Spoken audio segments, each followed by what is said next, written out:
आइए हम लोग इस वीडियो में कुछ ऐसे क्वेश्चन पर डिस्कशन करते हैं जो एप्लीकेशन बेस्ड है ना। मतलब बिहार मोटर वाहन करारोपण अधिनियम 94 के अंतर्गत बहुत सारे एप्लीकेशन बेस्ड क्वेश्चंस आ सकते हैं इंटरव्यू में। उसको आपको ध्यान से सोच समझकर आंसर देना है। जैसे पहला क्वेश्चन है कि यदि कोई वाहन बिहार राज्य के बाहर में निबंधित हुआ, जैसे झारखंड में, यूपी में, है ना, पंजाब में कहीं निबंधित हुआ है और इस राज्य में चलाए जा रहे हों, बिहार में चलाए जा रहे हों, मान लीजिए कि आप ESI हैं, तो ऐसे वाहन अगर आपके सामने से गुजरेगा तो आप क्या करेंगे, है ना। एक बहुत ही इंपॉर्टेंट क्वेश्चन, इसको एप्लीकेशन बेस्ड क्वेश्चन कहते हैं। तो हमें नियमों की जानकारी होनी चाहिए और वो क्वेश्चन इंटरव्यू में ऐसे क्वेश्चन पूछे जा सकते हैं, ठीक है। तो आपको ये जानकारी होना चाहिए कि ध्यान रखना है कि कोई भी वाहन जो बिहार राज्य के बाहर निबंधित हुआ है वह बिहार में तब तक नहीं चलाया जा सकता है जब तक कि वो यहाँ का बिहार राज्य में चलाने के लिए वैध परमिट नहीं ले लेता है। वैलिड परमिट के बिना वह इस राज्य में गाड़ी नहीं चला सकता है। हाँ, इतना आपको जानकारी रखना है कि उस वाहन को यहाँ पर 30 दिन तक चलाने की छूट है, 30 डेज वो रख सकता है। कोई वाहन जैसे आया 30 दिन तक रख सकता है, लेकिन 30 दिन के बाद अगर वो यहाँ रखेगा, यहाँ रहेगा, गाड़ी अगर पकड़ी जाएगी तो उस पर निर्धारित शुल्क, निर्धारित फाइन लगेगा, दंड लगेगा। क्लियर है। तो यदि आपके समझ से वाहन गुजरेंगे, अगर 30 डेज के बाद वो यहाँ वाहन चल रहा है, उस पर निर्धारित जुर्माना लिया जाएगा। दूसरा है किसी वाहन को कर के भुगतान से छूट देने की शक्ति, ये है आपका टैक्सेशन के छूट। तो छूट देने की शक्ति ESI को नहीं है, DTO को नहीं है, क्योंकि ये टैक्सेशन की बात है, रेवेन्यू की बात है। यार रेवेन्यू की बात किसे है? राज्य सरकार को है। मतलब आंसर आपको देना है राज्य सरकार। किसी वाहन को कर से भुगतान में छूट दे सकती किसको है? राज्य सरकार को है। हाँ, अब इस छूट का प्रावधान लागू करने की शक्ति, जैसे कृषि के कार्य में संलग्न वाहनों को छूट दे सकती किसको प्राप्त है? राज्य सरकार को है। लेकिन जब आप ESI ग्रुप में बहाल होते हैं, जाहिर है वैसे वाहन पे छूट या उस पर जुर्माना आप नहीं लेंगे, फाइन नहीं लेंगे, शुल्क नहीं लेंगे। ये आपकी ड्यूटी है, आपका एग्जीक्यूशन करने का है, लेकिन छूट का प्रावधान राज्य सरकार के द्वारा। क्लियर है। तीसरा है यदि कोई वाहन का स्वामी किसी कारणवश अस्थायी रूप से, टेम्परेरली, अस्थायी रूप से वाहन को विराम में रखने की सूचना प्रदान करता है, देता है, इसकी न्यूनतम अवधि क्या होगी?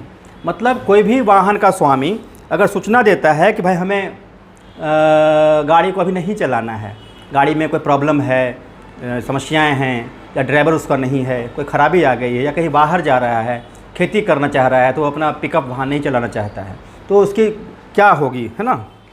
तो इसमें न्यूनतम अवधि क्या होगी? तो ध्यान रखना है, न्यूनतम अवधि 1 माह से कम नहीं होना चाहिए।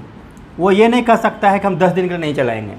अगर 10 दिन के लिए नहीं चलाएगा तभी उसको टैक्स देना पड़ेगा। लेकिन अगर कोई वाहन मालिक DTO ऑफिस में इन्फॉर्म करता है कि हम 2 महीने के लिए वाहन नहीं चलाएंगे, 3 महीने के लिए नहीं चलाएंगे, अगर वो 3 महीने के लिए नहीं चलाता है तो 1 तिमाही का टैक्स उसको नहीं लगेगा। लेकिन यह एक बार में जो सूचना होगी वो 6 माह से अधिक नहीं होगी, 6 माह से अधिक नहीं होगी। देखिए, 1 महीने से कम नहीं और 6 महीने से अधिक नहीं, ये ध्यान रखना है। मतलब अगर 6 महीने से अधिक उसको रखना होगा तब क्या करेगा? क्वेश्चन तो बन सकता है ना, क्रॉस क्वेश्चन।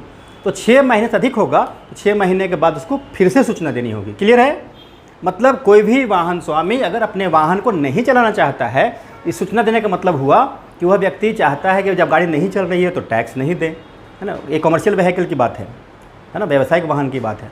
टैक्स नहीं दें तो उसको सूचना देना पड़ता है पहले परिवहन विभाग में, ठीक है। तो 1 महीने से कम नहीं और 6 महीने से अधिक नहीं, ये ध्यान रखना है, सूचना का की अवधि है।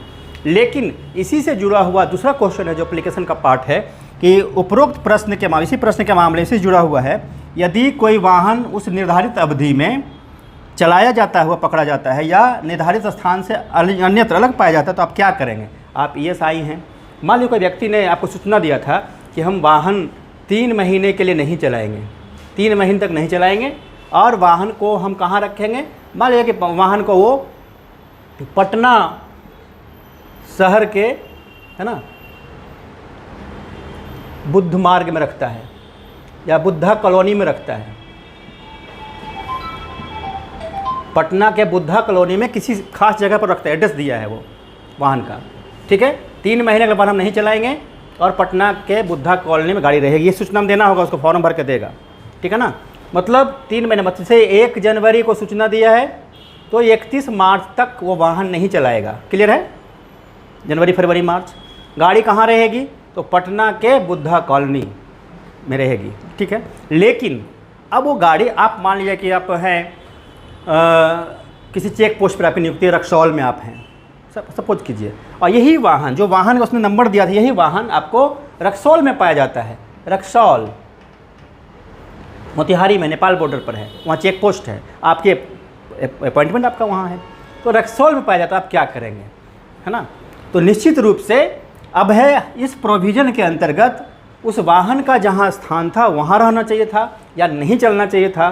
चूँकि हमने उसको टैक्स से छूट दिया है तो ये वाहन जब पकड़ा जाएगा, इसको हम यह मानेंगे वह वाहन इस अवधि में लगातार चलता रहा है। मतलब एक दिन में भी अगर पकड़ाएगा, एक बार ही पकड़ाएगा, किसी इमरजेंसी में जाता, कहता है सर हम तो अभी इमरजेंसी में आ गए हैं सर, कोई बीमार था उसको लेने आ गए हैं सर, शादी में आ गए हैं सर, है ना, भाई की शादी सर है सर, तो वहाँ पर आप उसको माफ़ नहीं करेंगे क्योंकि उसने नियम का उल्लंघन किया है।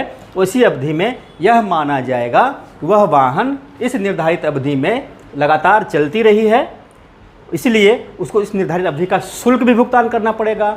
शुल्क के साथ चूँकि उसने डिपार्टमेंट को धोखा दिया है, गलत उसने बयान दिया है, उस पर जुर्माना भी लिया जाएगा। तो शुल्क प्लस जुर्माना, मतलब जो उसका फ़ी है, फ़ी प्लस फाइन, दोनों लगेगा, उसको दोनों देना पड़ेगा। ये सब एप्लीकेशन वाले क्वेश्चन हैं, आपको इस तरह से समझना है। जब आपका अपॉइंटमेंट होगा ट्रेनिंग से बताया जाएगा, लेकिन इंटरव्यू में थोड़ी बहुत तैयारी इस तरह से करके जाना है। That's all.